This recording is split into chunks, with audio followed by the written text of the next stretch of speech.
guys! Nagbabalik ang iyong Manay Lamon. So ngayon guys, galing kami sa SM North. Nag-withdraw kami doon sa sahod namin sa aming YouTube. Galing kami sa BDO. Yan.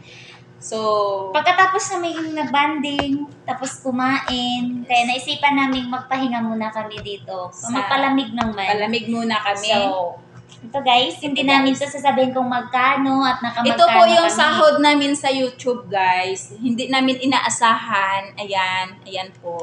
Ganito po siya kakapal. Pero hindi na po namin babanggitin kung magkano po to lahat. Itong vlog namin, talagang hindi namin to inaasahan na ganito ang matatanggap namin. Hindi. Kasi ang iniisip lang namin talaga dati, sige lang, mag-upload lang tayo. Upload, ganyan. Pero, tinaray ko po nga mag-withdraw kanina. Ayan guys, totoo po talaga siyang pera. Yes, totoo po talaga. Ayan po. Ito po yung kita namin sa aming pag-vlog sa YouTube po. Manay Tikla at saka Manay Lamon. Yun guys, hindi na namin bibilangin.